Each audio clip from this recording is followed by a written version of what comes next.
magkano daw yung nagastos ko sa pagpapa-renovate ng bahay. So, ngayon to ha.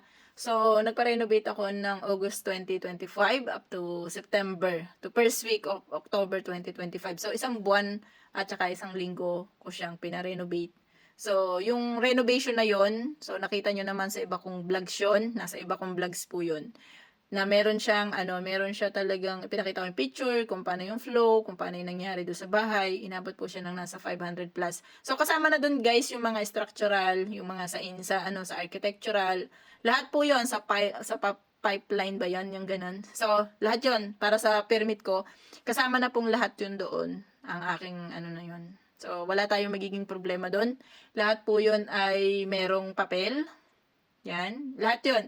So, nasa rin ang ginastos ko doon, sa kasama ng papel, lahat ng mga gastos ko doon, nasa 60,000 kasi nga, dadalhin ko pa yon sa, dadalhin pa sa developer ko, yung mga papel.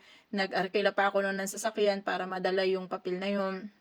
Kasi, buntis yung, yung friend ko na nag-aasikaso ng aking mga papers, kaya kailangan yung compte siya sa pagpunta doon. So, yun. Tapos, pati yung sa blessing, syempre, kasama na rin doon. Lahat-lahat na, pati yung ginastos ko sa pagpapablessing, lahat na po yun, wala na akong tinira. So, nasa 500,000 din siya, 520,000 nung nag-compute po ako. Wala akong doon na, kumbaga pati pamasahe, lahat yun, sold na, lahat nandun na siya. So, yung bahay kasi is bear type siya. So, kung masa-search nyo siya, bear type lang siya and then ginawa ko siya na 4 rooms. Pero, sa ngayon kasi is 2 rooms pa lang yung napapaupahan ko sa kanya kasi nga, may gamit ko naman yung nasa baba. So, sa taas kasi is yun lang yung napapaupahan ko sa kanya na 3,300 ang monthly niya. So, total of 6,600 sa isang buwan. And then, yung sa baba naman is dahil nga ako po ay OFW, so may mga gamit ko nandoon sa baba. So, parang ipin-reserve ko yung baba para sa mga gamit ko. Kaya yun, monthly, meron akong 3,300 per room na nagiging income, total of 6,600. So, not bad para sa akin kasi nakatayo naman na yung bahay. Yun nga lang, ang bad doon, alam nyo kung utang kasi yung pinagpagawa ko.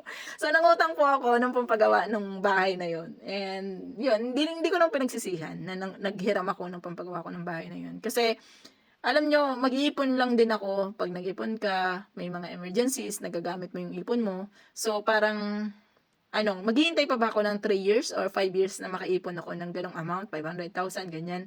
Tapos, pag ipapagawa ko na, is mas mahal na yung materyales, pwedeng yung 500,000, maging 600 na or 700 na. At that time ko maghihintay ako ng 3 to 5 years. Kaya, ang ginawa ko, nag-utang ako sa bangko, and then pag utang ko sa bangko, ang gamit ko lang sa pag-utang ko sa bangko ay ang aking salary.